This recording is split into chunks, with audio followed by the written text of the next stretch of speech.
이번 시간은 재배 기원과 발달입니다.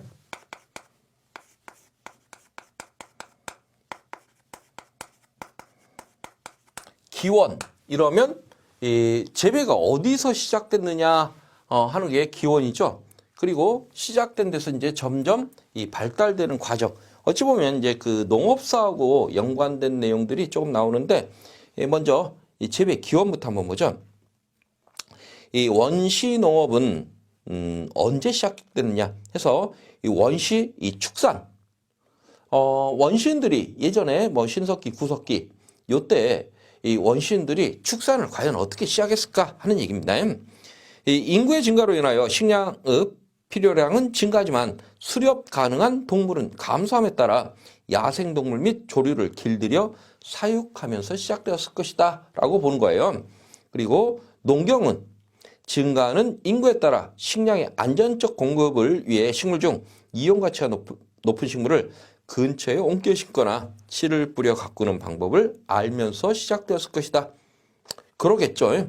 그래서 특별한 내용은 없습니다. 그리고 어업하고 목축업은 약 12,000년에서 2만 년 전 중석기 시대에 시작되지 않았을까 이렇게 추정을 하고 있습니다. 이건 이제 뭐 추정하는 것은 이 유적 같은 것을 에서 발견된 벽화라든가 아니면 남아있는 동물뼈, 폐총 이런 것들을 보고 우리가 추정을 하고 있어요. 그리고 농경은요 10,000년에서 12,000년 전 신석기 시대에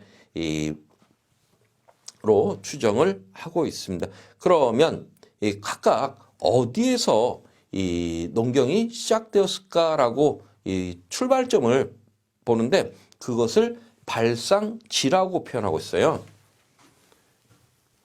농경이 시작된 데 그것을 발상지라고 표현하고 이 발상지를 이 몇몇 학자들이 여기서 시작했을 거라고 이 예측을 해보는 거예요. 그런데 그 중에 가장 중요한 사람, 이 바빌로프라는 사람하고 이 캉돌이라는 사람이 있습니다.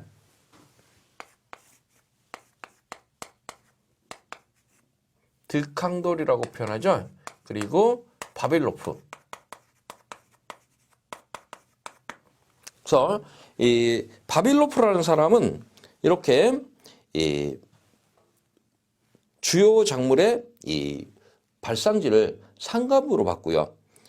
그리고 이 캉돌이라는 사람은 주로 이러한 그 해안가 강가에서 발생하지 않았겠느냐라고 이야기를 하고 있습니다. 그러면 원산지라는 개념 보겠습니다. 어떤 작물이 최초로 발생했던 지역을 원산지로 보겠다. 그리고 지리적 기원이라는 것은요 원산지로부터 타 지역으로 전파되는 이 과정, 이것을 기원이라고 이야기를 하고 있습니다. 그럼 먼저 바빌로프가 지리적 미분법이라는 이 방법을 통해서 이 원산지를 추정을 해봤습니다. 그래서 이 나온 결론이 유전자 중심설이라는 학설을 발표를 해요.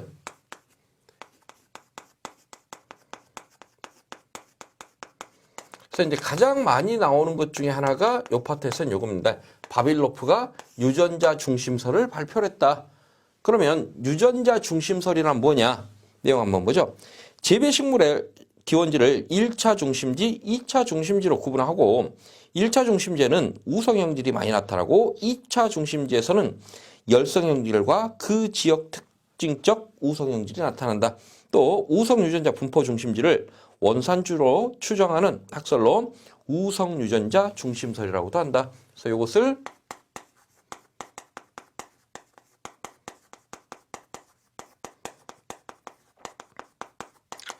이렇게 표현했는데 이것은 이런 개념이에요. 어떠한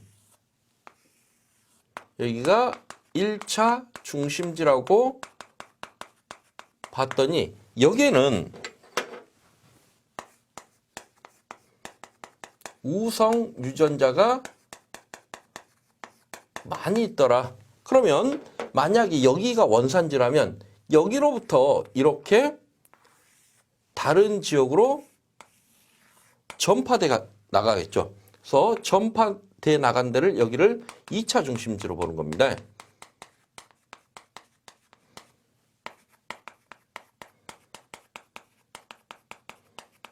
그리고 여기에서 이제 다시 또 이렇게 이 전파해 나가는 이러한 과정들을 보고 있는데, 이 1차 중심지에서 2차 전파 요 과정으로 갈수록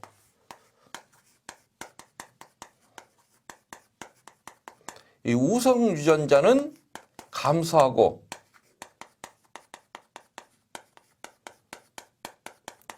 열성 유전자는 많이 있더라. 그리고 특히나 2차 중심지에서는 이 우성 유전자는 1차보다 감소했습니다. 그리고 열성 유전자는 증가하고 여기에 그 지역에 우성 유전자가 나타나는 이러한 현상들을 보이는 걸 보고 이 유전자를 가지고 이 발상지를 찾아낸 이러한 방법을 이용한 게 이 바빌로프의 연구 방법이에요. 그러면 여기서 우성이다, 열성이다 이런 개념이 나오는데, 이건 이제 그 우성과 열성만 간략하게 얘기를 해볼까요? 우리 그 우성이다, 열성이다 하면 예를 들어서 그 멘델의 우열의 법칙이 유전에서 나옵니다. 그래서 아마 여러분들 다 그 들어보셨을 얘기예요. 이 우열의 법칙을 보면 우리 완두콩, 이 둥근 완두콩, 이건 둥근 거, 그리고 이건 주름진 거. 그래서 이 형질이 나타나는 것을 우성이라고 이야기를 하고, 형질 나타나는 게 적은 것을 열성이라고 표현합니다. 이 두 개를 교배를 해봤더니 이 유전자형은 우성과 열성을 하나씩 갖고 있습니다. 하지만 이 나타나는 콩의 모양은 둥근 게 나타났더라. 이건 왜요? 이 둥근 게 주름진 것보다는 이 우성의 형질이기 때문에 이렇게 나타난다 하는 게 이 우성과 열성, 우열의 법칙입니다. 이건 만약에 이것을 자식을 시켜보면 나타나는 게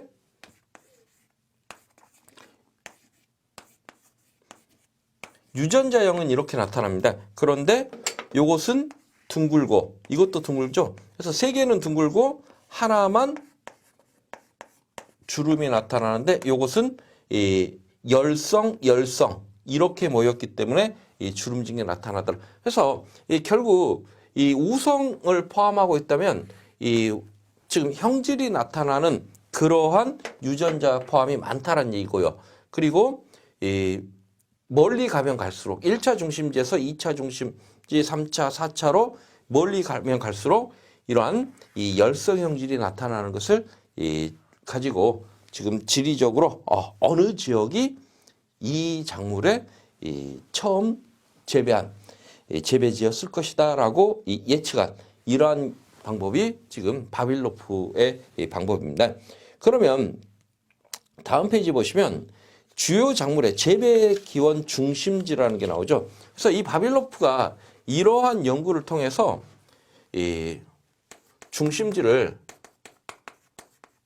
전 세계 중심지를 8개 권역으로 나눴습니다. 봤더니 이 중국 지역, 그리고 인도 동남아시아, 또 중앙아시아, 그리고 코카서스 중동 지역, 지중해 연안, 중앙아프리카, 멕시코와 중앙아메리카, 또 남아메리카, 이렇게 8개 권역으로 나누고 그 8개 권역에 이러한 이 1차 중심지를 봤더니 중국이 육조보리, 조, 메밀콩, 팥, 마, 인삼, 배나무, 복숭아, 인도 동남아시아에서 벼, 참깨, 사탕수수, 왕골, 오이, 박, 가지, 생강, 이런 식으로 주요 작물들의 이 기원지를 유추해낸 이야기입니다. 그런데 지금 제가 주요 작물 재배 기원 중심지라는 표, 이거 말씀드렸죠. 이것은 달리 방법이 없습니다. 암기를 하셔야 됩니다. 그래서 이 가장 그 기본적으로 많이 출제되는 게 다음 중, 예를 들어서 다음 중 이 중국 지역이 이 원산지가 아닌 작물은, 또는 뭐 중국 지역이 원산지인 작물은, 이런 문제들이 나와요. 다음 중 뭐 인도 지역에서 처음 재배가 시작된 이 작물은, 이런 문제가 나오면 이 표를 외우지 않고는 문제를 풀 수가 없습니다. 제가 이 과목에서는, 재배학이라는 과목에서는 여러분들한테 될 수 있으면 외우라는 말씀을 드리고 싶지는 않습니다. 하지만 어쩔 수 없이 외워야 될 것 중에 예, 아주 자주 출제되면서 외워야 될 것들은 몇 개 있어요. 지금 여기에 나오는 이 주요 작물 재배 기원 중심지, 이것은 매우 자주 출제되는 내용이고 또 이 이해로 어떻게 이해할 수 없는 부분이니까 암기를 하셔야 됩니다.